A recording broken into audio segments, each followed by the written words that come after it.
The story of the man the world would come to know as the Prince of Soul began on the 2nd of April 1939 in the labor ward of Freedmen's Hospital in Washington, D.C. He was born Marvin Pence Gaye Jr., mind you, Gay without an E, the second of four children born to a domestic worker named Alberta and a Pentecostal minister named Marvin Gaye Sr.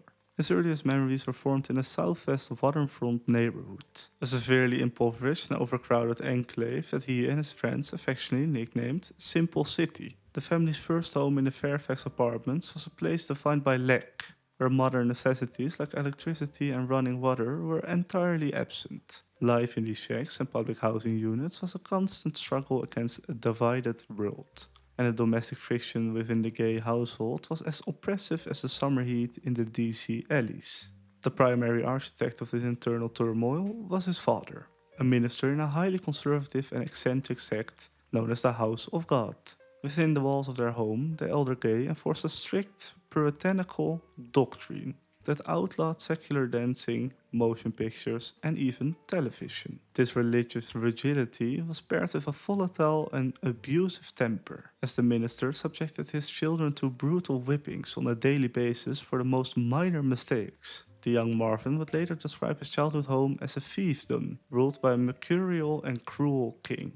He grew up in a state of constant paternal terror, often finding himself kicked out of the house during his teenage years. The psychological weight of this environment was so profound that he later admitted only the maternal consolation of his mother, Alberta, prevented him from succumbing to suicidal ideation during his youth. Further complicating this dynamic was the complex identity of his father, who was known in their neighborhood as a cross-dresser. This sexual ambiguity made the younger Marvin a frequent target of bullying and fostered a deep-seated sense of isolation. He described himself as a lifelong loner who did not truly begin playing with other children until he was well into his teens. Yet it was within the very institution that birthed his trauma, his father's church, that he found his creative salvation. Forbidden from engaging with secular culture, he found solace in the choir, beginning his vocal journey at the age of 3, while his father accompanied him on the piano. In this sacred space, he not only cultivated a remarkable 3-octave vocal range, but he also taught himself to master the piano and the drums. Music became the primary escape from the harsh reality of his home life. At the age of 11, he performed Mario Lanza's Be My Love in a school play at Civics Elementary School, an experience that finally galvanized his desire to pursue music as a professional career. As he moved on to Randall Junior High, he became the featured star of the Glee Club, and his talents began to draw him away from the rigid world of his father. By the time he reached high school, the tension at home had become unbearable. He sought out the vocal harmonies of doo-wop on the street corners of DC, joining local groups like Dippers and the DC Tones. These groups allowed him to explore a secular identity that was entirely his own, far removed from the king who ruled his house. In 1953 or 1954, the family moved to East Capitol Dwellings, public housing project in the Capitol View neighborhood. But the change in scenery did nothing to alleviate the conflict between father and son. The young man was desperate to escape the domestic cycle of violence. The friction eventually reached a breaking point during the time at Cardoza High School. In 1956, at the age of 17, he made the monumental decision to drop out of high school. He sought a final, definitive exit from his father's reach by enlisting in the United States Air Force. He carried with him the mastery of his voice and the scars of his upbringing, hoping that the military might offer the independence he so deeply craved. The young man's bid for independence through the military was a turning point that ended in deep frustration. At the age of 17, he dropped out of high school and enlisted in 1956, fueled by the hope that the service would provide a path to become a mechanic for jet aircraft. Instead, the reality of military life proved to be a disappointing extension of the rigid systems he had always sought to escape, as he found himself relegated to menial labor and basic chores. His ingrained resistance to arbitrary authority, a psychological survival mechanism he had built against his father's temper, made the rigid structure of military discipline impossible for him.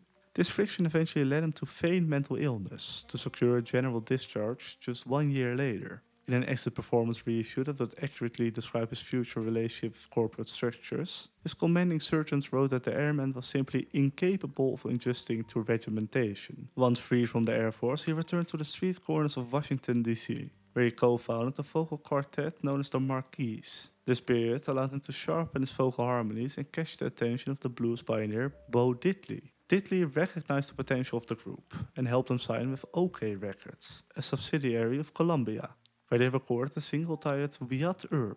While the record failed to find an audience and the group was quickly dropped, their vocal talent reached the ears of Harvey Foucault. I'm sorry for probably pronouncing that incorrectly. I'm trying my best. A founding member of the Moonglows. Foucault saw something unique in the young singer and recruited the Marquis to serve as a new iteration of his own group, which he renamed Harvey and the New Moonglows. This partnership moved the singer to Chicago in 1959, where Foucault became a rigorous mentor. Under his guidance, he underwent intensive training in stagecraft, technical vocal control, and professional performance. It was during these years of traveling that he recorded his first lead vocal on the track Mama Lucci and began his first experiments with drugs. When the Moonglows disbanded in 1960, Foucault took the young man to Detroit and signed him to the Enna label, an early part of the Motown empire managed by Berry Gordy's sisters. He initially worked as a session drummer and a background singer, integrating himself into the factory-like production system of the label. He provided the rhythmic foundation for early Motown hits, including his drumming on the Marvelettes' historic recording, Please Mr. Postman. During the first years in Detroit, he also made the significant decision to legally add an E to the end of his surname. There are many theories regarding this choice, with some suggesting it was a way to distance himself from his father's reputation or to emulate his idol, Sam Cooke. And others know that it might have been an attempt to quiet rumors about his own sexuality. We simply don't really know. Within the Motown offices, a fundamental aesthetic conflict was brewing between the artist and Berry Gordy Jr. The singer was deeply influenced by the sophisticated vocal styles of Frank Sinatra, Nat King Cole, and Billy Eckstine. He envisioned himself as a high society romantic crooner and was resistant to the youth-oriented pop soul direction Gordy envisioned for him. This stubborn streak extended to his time at Detroit's John Robert Power School for Social Grace, where he famously rebelled against mandatory artist development courses. He refused to comply with instructions regarding his posture and stage movements, a decision he later admitted to regretting. Motown eventually allowed him to record a debut album that reflected his personal tastes, titled The Soulful Moods of Marvin Gaye, in June 1961.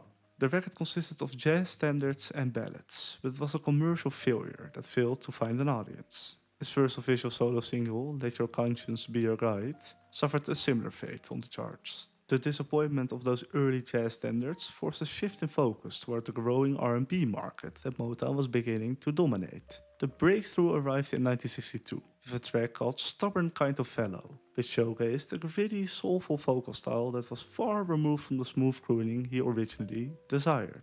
The song introduced a unique instrumental palette, including an unusual blend of flute and cowbell, and reached the top 10 on the rhythm and blues charts. It served as a rhythmic blueprint for a string of solo hits that followed throughout the mid-60s, such as Pride and Joy and Hitchhike. During this time, he also provided the rhythmic heartbeat for other Motown artists, playing drums on his Marvelettes Beachfoot 45789 and Please Mr. Postman. His mastery of the studio was becoming undeniable as he contributed percussion to a variety of recordings while honing his own distinct vocal delivery. By 1964, the label began pairing him with female vocalists to maximize his appeal to a wider audience, starting with a successful partnership with Mary Wells. Their album together reached high on the pop charts and featured hits like Once Upon a Time that helped establish him as a leading romantic figure in music. He briefly recorded with Kim Weston, producing the top 20 hit It Takes Two, before finding his most significant creative match. This was the era where his reputation as the Prince of Motown and the Prince of Soul became firmly established. His at this time polished stage presence and versatile vocal range made him one of the label's most bankable assets, though he continued to resist the mandatory grooming and social grace courses that Berry Gordy required of all artists. He often felt like a puppet in a larger corporate machine, controlled by the expectations of the label and the Gordy family. In 1967, his musical journey was profoundly changed by his collaboration with Tammy Terrell. Under the production of Nicholas Ashford and Valerie Simpson, the duo recorded a series of timeless classics including Ain't No Mountain High Enough and Your Precious Love. Their voices shared a conversational intimacy and an effortless joy that led many fans to believe they were real-life lovers. In reality, they were simply close friends. With an exceptional professional chemistry. While songs like Ain't Nothing Like the Real Thing became staples of the American pop landscape, They also found a unique resonance with troops stationed in Vietnam. The music provided a sense of hope and connection during a time of immense social and political upheaval. Despite the professional triumph, his personal life was complicated by a volatile marriage to Anna Gordy and an increasing dependence on cocaine. The joyous facade of his duet era was shattered during a performance at the Hampton Sydney College in Virginia on the 14th of October 1967. During a set, Tammy Terrell suddenly collapsed into his arms while they were singing together. She was rushed to a nearby hospital where doctors discovered a malignant tumor on her brain. Her sudden illness devastated him and caused a deep disillusionment with the commercial demands of the music industry. Even as his career continued to soar with the release of the massive hit I Heard It Through the Grapevine in 1968, he found little satisfaction in the success. He felt he was being rewarded for a puppet-like existence, while his friend and partner was suffering. This era of immense commercial power was shadowed by a growing sense of isolation and a desire to say something more meaningful with his art. Searching for a way to use his voice to address the world outside the Motown hit factory. The release of What's Going On in 1971 represented a seismic shift in his career. By pushing for full creative control, he broke the Motown mold to produce a politically charged, introspective concept album that addressed issues like poverty, war, and environmental decay. This move not only defied conventional wisdom, but transformed him from a pop entertainer into a serious, socially conscious artist, something he wished he was for a long time. The seeds of this transformation were planted in the deep isolation that followed the death of Tammy Terrell. During his retreat from the public eye, he spent hours listening to his brother Frankie's harrowing accounts of combat in Vietnam. These stories of systemic injustice and the reality of the draft merged with his own observations of a nation in turmoil.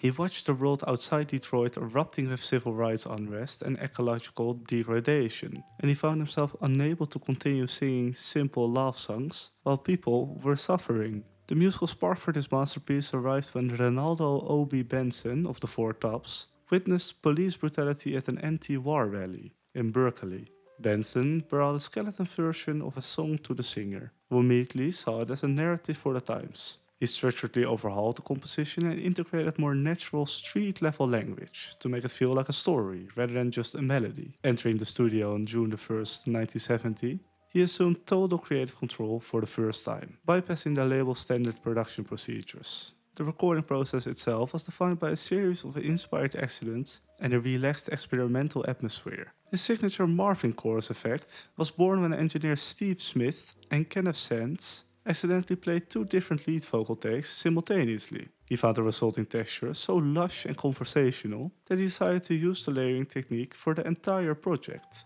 To further capture an organic sense of community, he invited his friends Mel Farr and Lem Barney from the Detroit Lions to participate in vocal chatter that opened the title track. One of the most famous stories from these sessions involved the legendary bassist James Jamerson, whom the singers located playing at a local blues bar. Jameson was reportedly so intoxicated when he arrived at the studio that he could not sit upright and performed his intricate bass lines while laying flat on the floor. Despite the chaos, Jameson later declared the song a masterpiece, recognizing its depths even in his state. When Berry Gordy finally heard the finished single, he was appalled by its political nature and lack of commercial pop hooks. Gordy famously called it the worst record he had ever heard and refused to release it, fearing it would alienate white audiences. In response, the artist staged a bold artistic strike, vowing never to record another note for Motown until the single was made available to the public. This intense standoff only ended when Motown executives secretly pressed and distributed